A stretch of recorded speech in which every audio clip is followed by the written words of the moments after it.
عشان نعمل وجبة غدا لذيذة ومش هتاخد وقت في التحضير، مش هنحتاج غير تلت كيلو من اللحمة المفرومة، وممكن نستخدم ربع كيلو بس، وهنضيف عليها معلقة إلا ربع صغيرين من الملح، ونص معلقة صغيرة من الفلفل الأسود، وبيضة، وأربع معالق كبار من البقسماط.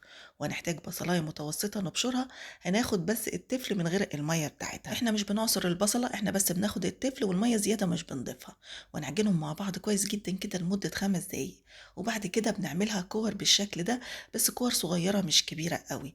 وبعد ما بنخلص تشكيل كل الكمية، بحطها في التلاجة لمدة تقريبا ربع ساعة لغاية ما بحضر الخضار اللي هستخدمه في الأكلة. بعد كده بجيب طاسة، ويفضل إنها تكون طاسة غير لاصقة، وبنضيف فيها معلقتين من الزيت ومعلقة كبيرة كده من السمنة، وبدي تحميرة للكفتة بتاعتنا. ما بحركهاش في الأول لغاية ما بتاخد لون، وبهز الطاسة كده والاقيها بدأت تتحرك. بعد كده أقدر أقلبها بالمعلقة، وبعد ما خدت لون حلو كده من كل الجوانب واستوت تقريبا نقول 3/4 تسوية، بطلعها في طبق بالشكل ده. وفي نفس الطاسة بحط بصلاية كبيرة متقطعة مكعبات صغيرة، وبقلبها لغاية ما البصل لما بتدبل بس، ما بدهاش أي لون.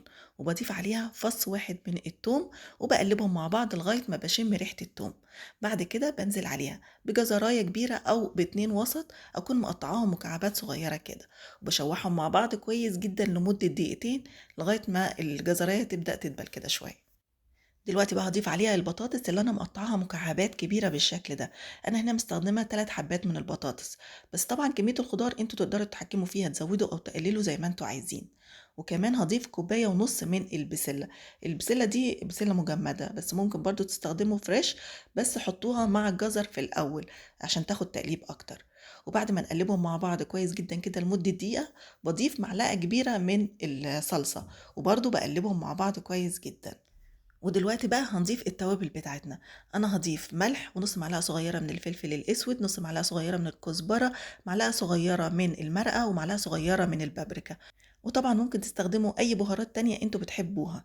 وبعد كده بضيف كوبايه كبيره من عصير الطماطم، انا ضرباه ومصفياه. ممكن ما نستخدمش عصير طماطم ونزود الصلصه اللي ضفناها في الاول، بدل معلقه نخليها 3 معالق كبار من الصلصه. وبنديها تقليبة حلوة كده، وبعد كده بنغطيها وبنسيبها على نار متوسطة لغاية ما الصلصة دي ما تتسبك تماما.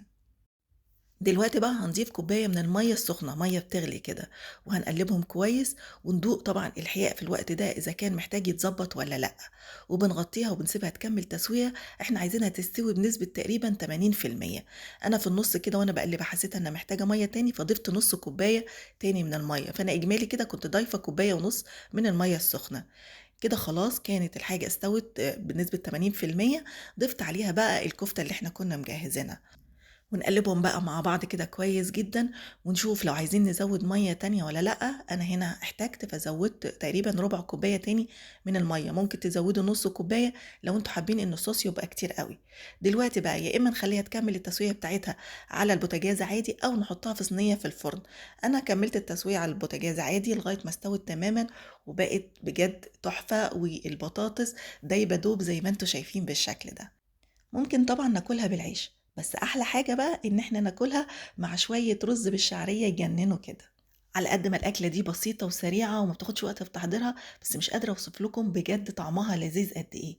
ومعلقة السمنة اللي ضفناها كده في الأول بتديها طعم حلو أوي، ما تستغنوش عنها. لو عجبتكم الوصفة وحاسين إن المحتوى ده مفيد، ما تنسوش تعملوا لايك وشير عشان الفيديو ده يوصل لناس أكتر. وكمان تسيبوا لي تعليق تحت الفيديو لأنه بيفرق معايا كتير.